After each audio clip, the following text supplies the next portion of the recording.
السلام علیکم ورحمۃ اللہ۔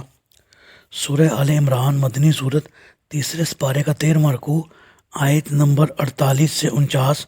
اعوذ باللہ من الشیطان الرجیم، بسم اللہ الرحمن الرحیم۔ وَيُعَلِّمُهُ الْكِتَابَ وَالْحِکْمَةَ وَالتَّوْرَاةَ وَالْإِنجِیلَ، اور اللہ تعالیٰ اسے عیسیٰ بن مریم کو کتاب و حکمت، تورات اور انجیل کی تعلیم دے گا۔ جی، عیسیٰ علیہ السلام کو اللہ تعالیٰ نے بلا کا حافظہ عطا فرمایا تھا۔ علاوہ ازیں وہ خوش نویس بھی تھے اور تورات ہاتھ سے لکھا کرتے تھے۔ تورات پر انہیں اتنا عبور حاصل تھا کہ جب یہودی علماء ان سے کسی بات پر الجھتے تو آپ تورات کے زبانی حوالہ دے کر انہیں قائل کرتے اور چپ کرا دیتے تھے، اور فقیہ اور فریسی ان کے کمال درجہ کے حافظے پر حیران اور ششدر رہ جاتے تھے۔ عیسیٰ علیہ السلام کو 30 سال کی عمر میں نبوت عطا ہوئی تھی۔ اس کے بعد 3 سال مسلسل سیاحت کرتے رہے اور دین کی تبلیغ و اشاعت میں مصروف رہے، اور غالباً اسی وجہ سے آپ کو مسیح کہا جانے لگا۔ آپ نے یہود کی بگڑی ہوئی قوم کی اصلاح کی انت تک کوشش کی، انہیں تورات کے احکام یاد دلائے اور ان کی اثر نو تعلیم دی، ان کی غلطیوں اور غلط فہمیوں کی نشاندہی کی، انجیل کے احکام سنائے اور سکھائے، مگر اس بگڑی قوم کی حالت سدھر نہ سکی۔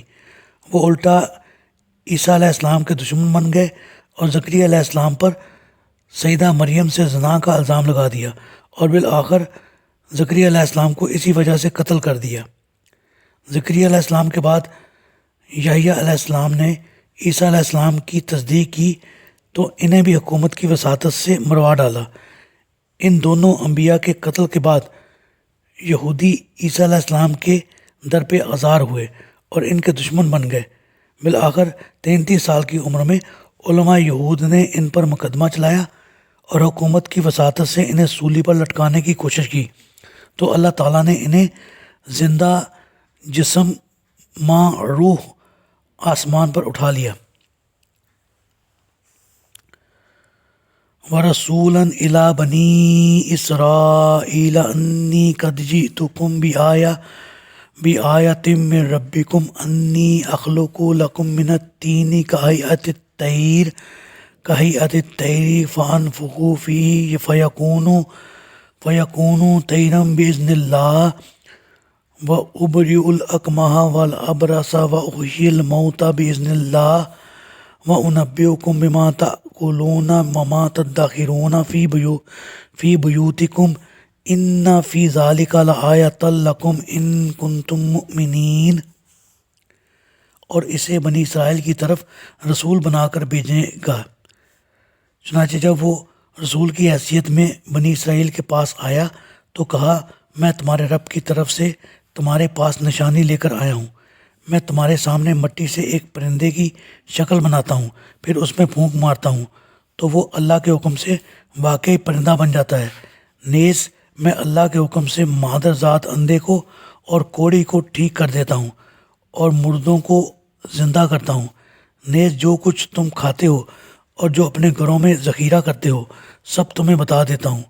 اگر تم ایمان لانے والے ہو تو تمہارے لیے ان باتوں میں کافی نشانی ہے۔ جی، عیسیٰ علیہ السلام کے زمانے میں طب کا فن اپنے عروج پر پہنچا ہوا تھا۔ بڑے بڑے حکمائے یونان، بقرات اور سقراط اور ارسطاطالیس وغیرہ نے اسی دور میں شہرت پائی تھی، لہٰذا عیسیٰ علیہ السلام کو معجزات بھی ایسے ہی عطا کیے گئے جو اتباع کی دسترس سے باہر تھے۔